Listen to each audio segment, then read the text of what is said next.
Let's start with a man that's quite popular on this show, and Anthony Richardson. I think the stat line is a little different story than what the tape showed, Jay. 6 of 17 for 78 yards, 5 rushes for 38 yards on the ground as well. But 3 of those 17 attempts were outright drops. He had what PFF would grade as 2 big-time throws. Those are special throws. Richardson had some really bright moments last night. Yeah, and you love to see the 5 carries for 38 yards. I think that's the most important thing because, as we've talked about, he didn't actually run that much in college, as much as you would expect for someone with his gifts. And so if he's doing that on the ground, then all of a sudden he could be a fantasy monster. He's already up to, now he's going QB 16 in drafts. I think by the time the season starts, you're going to see that inch closer to QB 12, QB 13.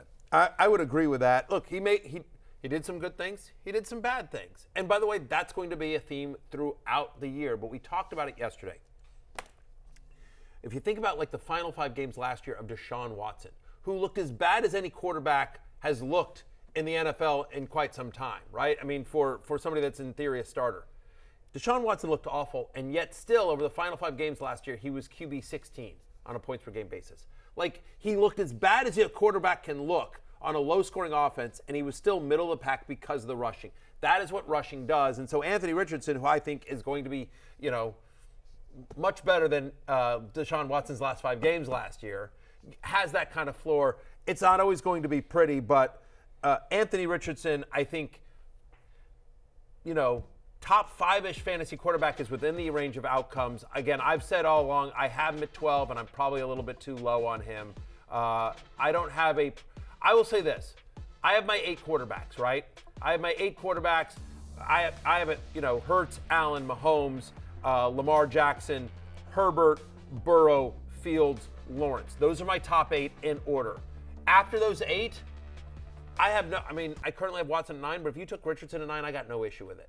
Yep. I have no issue with it. It's not always going to be pretty, but he's going to be special, and he's going to be special this year. Yeah, he just looked better last night as well, just visually. And I think the thing with him is I would compare him to someone like Rajon Rondo, where there are a lot of really extreme strengths and extreme weaknesses, and it all adds up to a pretty impressive statistical profile for fantasy, as opposed to someone like Kyle Lowry, who's just really solid at everything. But Richardson has these extreme strengths and weaknesses that real football is going to be damaging. I think in year 1, he's going to throw a lot of picks. He's going to have some fumbles. But fantasy, there's just going to be such volume of just numbers that he's going to produce. And just by the way, in the future, as you're watching our show, if you could just make sure you're really up to date on your NBA as well. It's a requirement. This football, to understand the football analysis of Jay Croucher, that'd be helpful.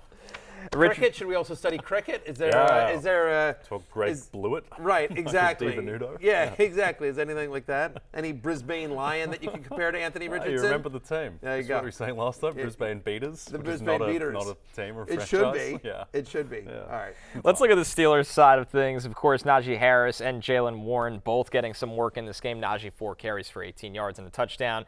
Warren 2 carries for 14 yards and a touchdown as well. And Kenny Pickett with a flawless 4 for 4 for 86 yards. So a lot of, yes, it's the preseason, but a lot of positive signs from the Steelers offense in year 2 with Kenny Pickett at the helm, Barry. So, first off, we've been talking this up. I've been saying this all preseason. Kenny Pickett made my love-hate list as well, which is, by the way, available on NBCSports.com, rotoworld.com. It's available and up for free. Be sure to check that out. But Pickett has somebody that I've talked about, I think, takes a big step up this year. He's one of my quarterback sleepers, and I think the entire Steelers offense takes a step up. Everyone wants to talk about the Lions. Everyone's so hyped on the Lions because of the way they ended the season, and no one talks about how the Steelers ended the season, right? I mean, like, the Steelers went on a very similar winning streak down the stretch, and just no one talks about them. Now, much tougher division, obviously, but I think Kenny Pickett's really interesting. He's been lights out in this first couple of games here in the preseason, as you mentioned it, like 13 of 15, 199 passing yards, 2 touchdowns, 0 interceptions in the preseason. He's been absolutely lights out. Now, Eagles didn't play a lot of starters in this one, so it's the preseason. But look, there's a little bit of rushing upside. He's certainly got really nice skilled players around him, and Deontay Johnson and George Pickens and Pat Freiermuth and the ghost of Allen Robinson. In the slot, by the way. He's not dead yet. I'm just telling you. Like, Allen Robinson may still be a thing. Calvin Austin is not somebody you're going to want to draft, but Calvin Austin, a couple of bubble screens right there, and all of a sudden, next thing you know, he's got 50 yards. I'm in on the Steelers' offense this year is taking a step up, and specific to the running backs, I'll say 2 things. I'm curious what you guys thought. I have been very pro Jaylen Warren and anti Najee Harris. We're going to talk about this a little later. I will say this.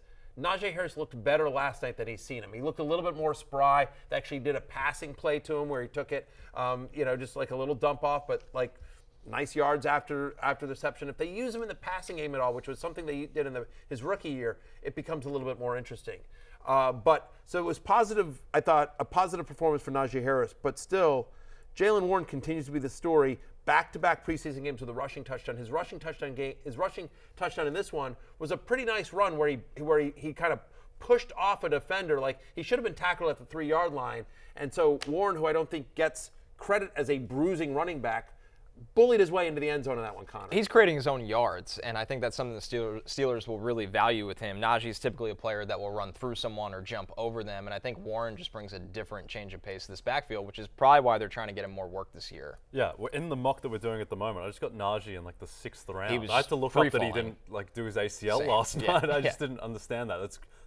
I understand the skepticism about Najee, but there is a point at which everyone becomes valuable. If he's 1,000%. dropping Exactly. to the 5th round, 6th round, I have no that's problem just with you taking him in too the 6th aggressive. round. Thank you, Matthew. Yeah. One thing for you, Connor, the offensive line of the Steelers. Like, what do you think that group looks like at the moment? Because I think that's really the turning point for Pickett and the offense, because that offensive line hasn't been good in years past. It hasn't, and they've been slowly working their first-round pick, Broderick Jones, in. He hasn't seen a ton of time early in camp with the starters, so I think that's a big question for me is what kind of leap can this unit take after some free agency signings and Broderick maybe not being a week 1 starter? So that's where I temper my expectations for somebody like Najee Harris and maybe even Warren, because I don't know how good of a run-blocking unit this will be. But isn't that, like, again, who knows, right? We're not in camp every single day, but the fact that he can't crack the lineup, so maybe he's developing slow, or maybe, Mike Tomlin, who's a very experienced coach, is sitting there looking, you know what, actually, I don't think I need the first round rookie. Okay. We look okay. I like the signings we've made. They're starting to gel in camp. And so there's one,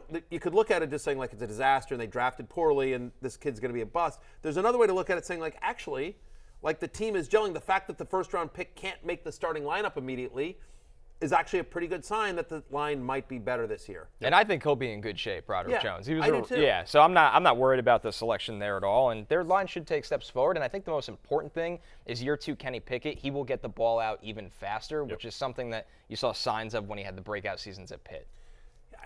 He's a deep league. He's a 2 quarterback league, deep league quarterback play. But what's important here in terms of Kenny Pickett is I think he's going to be viable as a bye-week fill-in or, like I said, as a 2 quarterback league play. But also, he's going to be good enough to get the ball to the guys we care about, the Deontay Johnsons and the George Pickens of the world. Hey, it's Matthew Berry from NBC Sports and RotoWorld.com. Just want to thank you so much for watching what you just watched, or at least being too lazy to click out of it after the autoplay just kept it going. So either way, thank you so much for just letting it scroll by your screen. And now I'd like to ask you respectfully, please subscribe to the NFL on NBC YouTube channel for the latest NFL news, fantasy headlines from RotoWorld, and betting analysis from NBC Sports Edge.